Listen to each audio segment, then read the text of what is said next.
안녕하세요. 저는 탈트랜스젠더 이효진입니다. 현재 탈퀴어, 성폭력 등 피해자들을 도우며 생명 문화 교육을 전문적으로 연구하고 교육하는 샤이니 센터를 설립 중에 있으며 한국가족보건협회 1회 아카데미 강사로 활동하고 있습니다. 저는 직접 몸으로 성전환을 경험한 사람입니다. 그 경험이 좋았고 만족했다면 이곳에 나오지 않았을 것입니다. 저는 20년은 동성애자로 5년 이상은 트랜스젠더로 살았습니다. 그 어느 누구도 이것이 잘못된 선택임을 알려준 사람은 없었습니다. 저는 7살 때 성폭행을 당한 후부터 남성 혐오가 생겼습니다. 그리고 성폭력을 당할 때 거부하지 못한 제 자신에 대한 자기 혐오도 생기게 되었습니다. 내가 남자였으면 성폭행을 당하지 않았을 거란 왜곡된 판단으로 줄곧 남성이 되는 것을 갈망해 왔습니다. 그 갈망은 성인이 되어서도 계속되어 결국 트랜스젠더가 되기로 결심하게 됐습니다. 저의 대처 방식은 계속해서 자신을 변화시키는 것이었습니다. 남성 호르몬을 맞기 전에는 일단 남성적인 이름으로 바꾸길 원했고 가슴 절제 수술을 하고 싶었습니다. 여자인 제가 남자가 되기 위해서는 먼저 정신과에서 상담 및 검사를 통해 이상심리가 있다는 것을 인정받고 진단서를 받아야 합니다. 상담 과정에서는 성폭력 경험 유무 등에 대하여 질문하게 되어 있는데 만약 그런 경험이 있다면 진단서 발급이 불가함은 물론 충분한 숙려 기간을 갖도록 하거나 추가적인 상담을 진행해야 함에도 불구하고 제게는 그것을 물어봐 주거나 이를 알려주는 이상심리 전문가는 아무도 없었습니다. 그들은 저에게 어디 속하지 못한 것 같은 같이 느끼는 또 다른 여자들도 있으며 어떻게 여성이 되어야 하는지 알지 못하는 것 같다고 느끼는 다른 여자들도 있고 또 여자가 좀 거치면 어떠냐고 몸의 성과 잘 맞지 않아도 괜찮다고 남자같이 되지 않아도 된다고 격려나 조언을 해주지 않았습니다. 저는 단돈 20만원 정도 되는 돈을 주고 성정체성 장애가 있다는 진단서를 너무 쉽게 발급받았습니다. 20만원과 맞바꾼 정신과 진단서를 들고 저는 가정의학과 병원에서 남성 호르몬을 투여하며 단 1년 만에 완벽한 남성의 모습으로 탑을 바꿈할 수 있었습니다. 사진 띄워주시겠어요?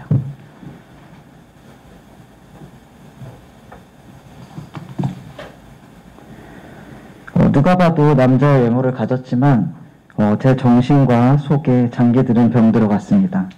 저기 나와 있는 사진처럼 누가 봐도 제가 얘기하지 않으면 남성이라고 이야기를 했고 가슴과 몸의 상체의 변화가 더 많이 작용을 해서 정말 남성의 모습으로 한때는 살았습니다. 아시겠지만 우리의 성별을 결정하는 성염색체는 남자가 XY, 여자는 XX입니다. 만약 완벽하게 성전환을 하려면 성염색체를 바꿔야 하는데 그것은 불가능한 일입니다. 저는 3달에 한 번씩 피검사를 했고 모든 검사는 일반 남성 기준의 수치로 진행했습니다.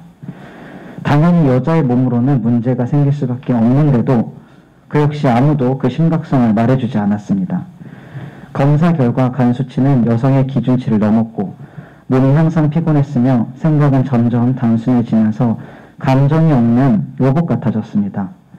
남성 호르몬으로 인해 얼굴과 등의 여드름이 심각하게 생겨났고 여드름 때문에 독한 피부과 약도 함께 먹게 되자 간 수치는 점점 높아졌습니다.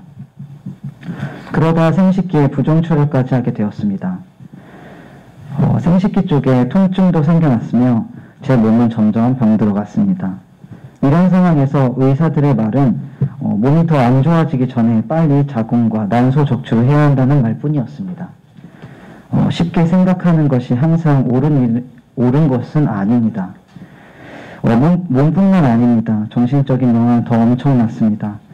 저는 남성 호르몬이 성정체성 장애를 개선시킬 수 있다고 믿었지만 사실은 정반대였습니다.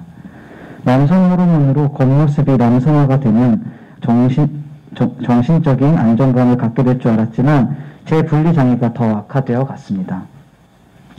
여성으로 성전환하는 남성의 경우 우울증성 자살률이 매우 높습니다.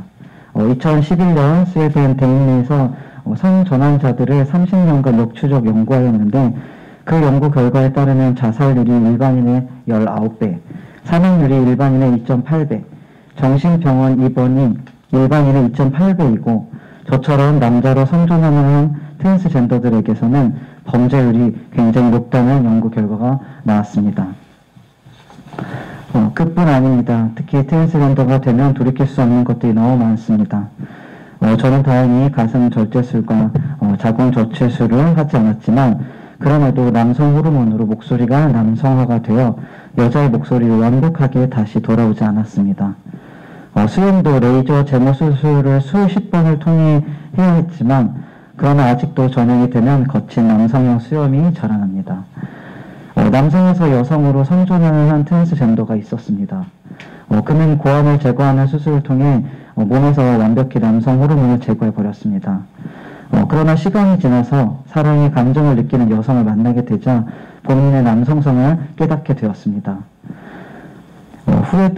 후회하고 돌이키려고 했지만 그에게 남자로 돌아갈 방법은 아무것도 없었습니다. 결국 그는 뼈저린 후회와 절망을 하며 스스로의 삶을 포기하고 자살을 선택했습니다. 여러분은 어떻게 생각하십니까? 그저 한 개인의 인생이 잘못 살았기 때문이라고 생각하십니까? 아니면 그에게 조금만 더 충분한 생각할 수 있는 숙려 기간과 혹은 상담 시스템과 프로그램이 있었다면 누가 그에게 이런 부분에 대해서 이런 방구 언급이라도 해주었다면 천하보다 귀한 한 영혼이 너무 아깝게 쓰러져 가지 않겠습니까?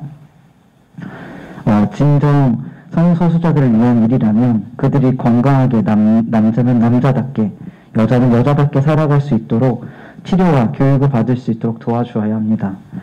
저는 저의 트랜스젠더 정체성과 성 정체성 장애에서 성폭력 트라우마까지 거슬러 올라가면서 제가 어떻게 상처받고 고통받았는지를 쭉 훑어보았습니다.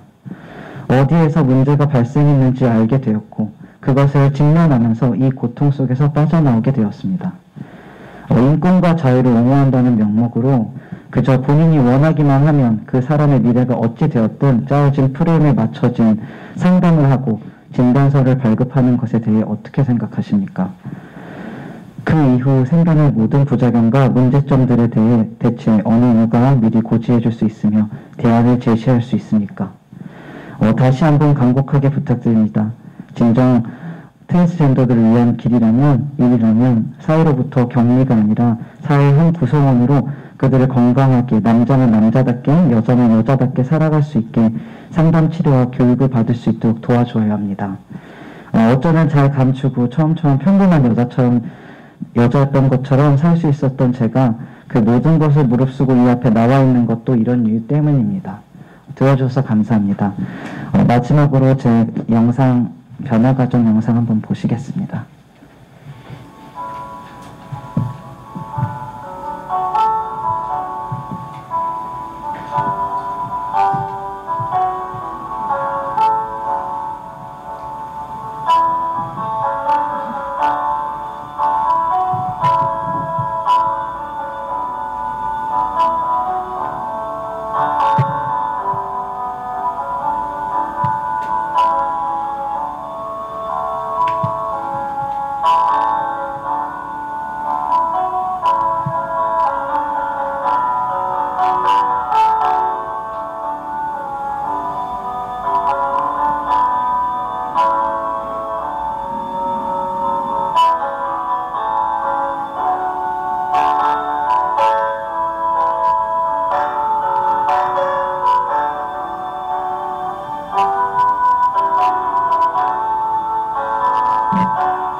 감사합니다.